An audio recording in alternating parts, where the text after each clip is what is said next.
with the image of Portia walking into the bleak, unforgiving environment of Pentonville.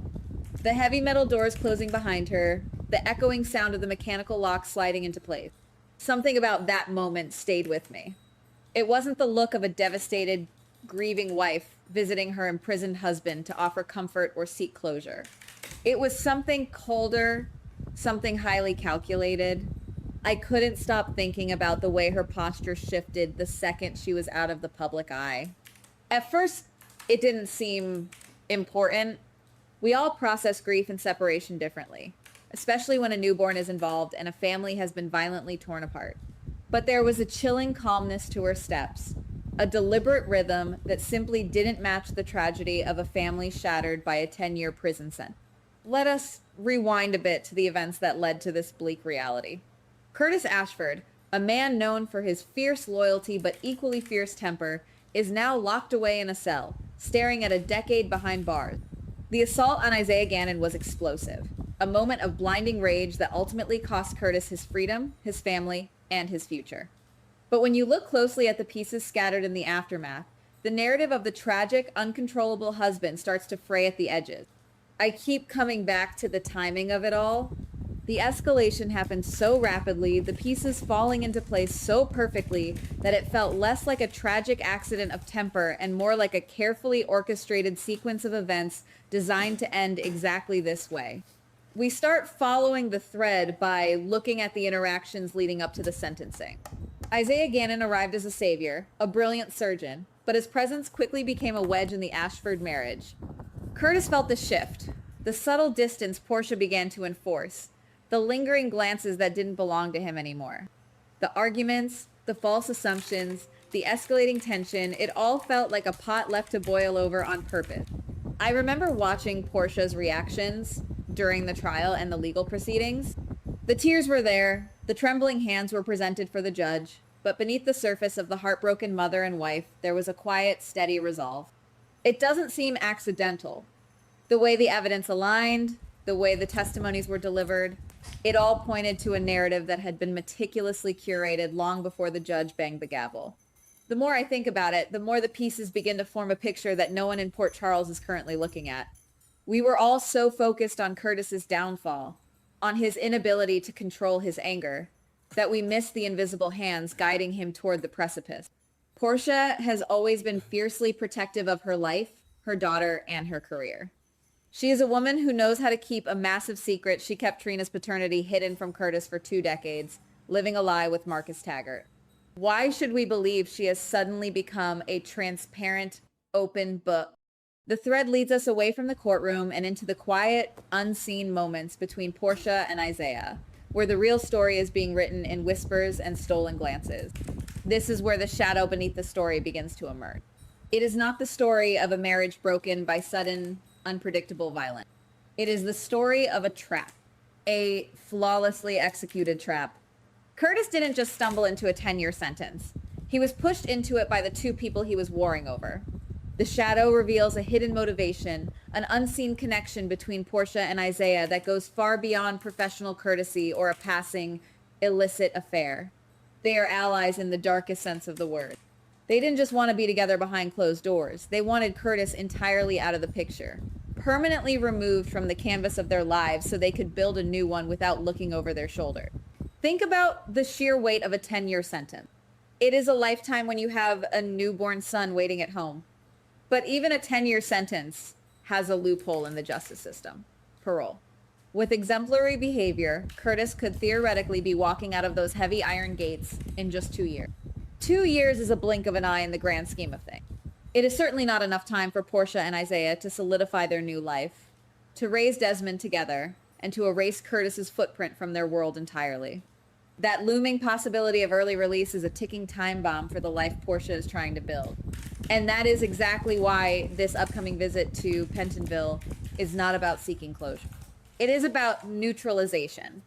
I keep wondering whether this was the plan from the very beginning, or if it evolved as Curtis became more volatile and the opportunity presented itself.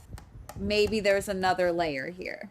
What if we're missing something crucial about Portia's psychology? She is walking into that visitor's room, not as a wife, but as an executioner of Curtis's remaining hope. It's possible that she knows exactly which buttons to push, which old wounds to press her thumb into to make Curtis completely snap. She knows his triggers better than anyone on Earth. She knows that beneath the tough exterior, his greatest vulnerability, his absolute Achilles heel, is his bloodline, his legacy, his family. Let us consider the weapons she is carrying into that sterile room. Not physical weapons, but psychological ones. Words that can cut deeper than any surgical scalpel Isaiah wields. She needs Curtis to lose control, to lash out violently, to prove to the guards, the warden, and the parole board that he is exactly the dangerous menace they convicted him to be. If he starts a riot, if he attacks a guard, if he simply flips a heavy metal table in a blind rage in that visitor's room, that 2-year parole window slams shut permanently. He will be forced to serve the entire decade, maybe even more, with added charges.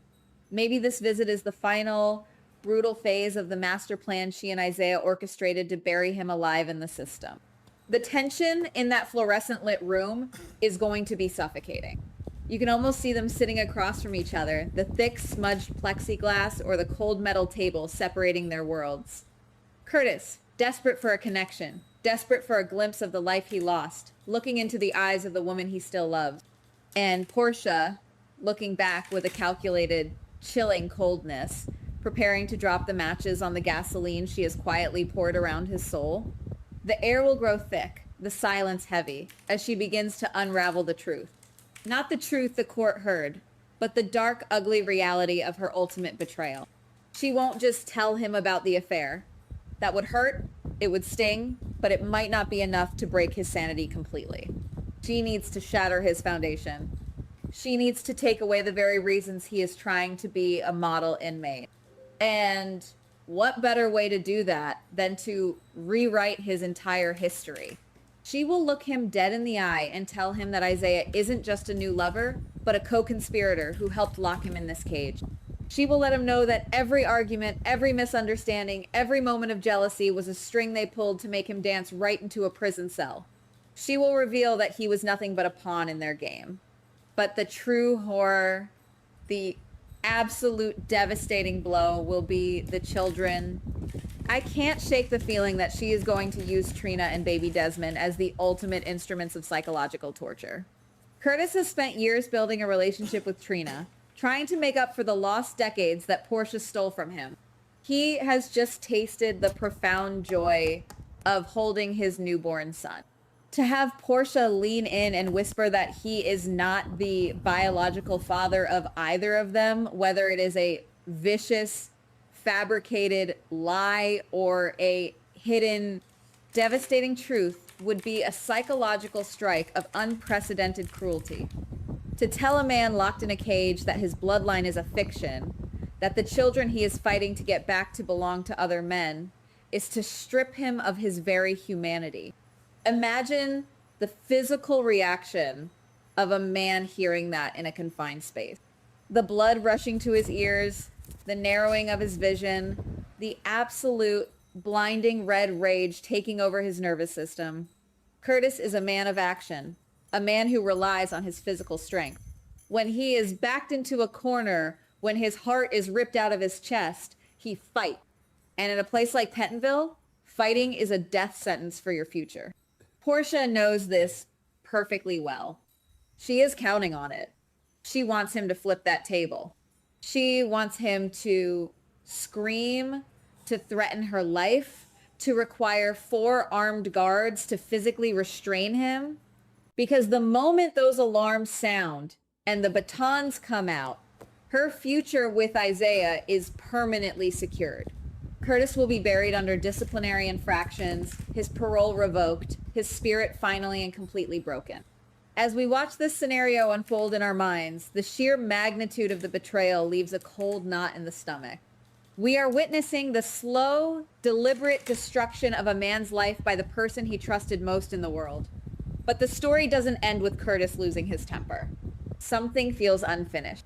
The trap has been set, the bait has been taken, but the jaws haven't fully snapped shut just yet. There is a lingering, dangerous question of what happens to a man who suddenly realizes he has absolutely nothing left to lose. If Curtis realizes in that split second what Portia is trying to do, will he swallow the rage? Will he endure the agonizing psychological torture to keep his chance at freedom alive, or will the pain be simply too immense to contain? We are left standing in the dark hallway outside that visitor's room, listening to the muffled voices through the heavy doors. The narrative is still shifting. The shadows are still moving beneath the surface. Portia and Isaiah might believe they have orchestrated the perfect crime, removing their greatest obstacle without ever getting their own hands dirty. But secrets have a way of echoing loudly in Port Charles, and a caged animal is sometimes the most dangerous kind of enemy to create. The visit is happening, the devastating words are being spoken, and the fallout is looming just over the horizon. We don't know the final outcome yet. We only know that when the dust settles, the lives of everyone involved will be irrevocably altered. And we are just waiting in the silence for the sound of the inevitable explosion. Goodbye. Please like, subscribe, and comment on the GH Spoilers Daily channel.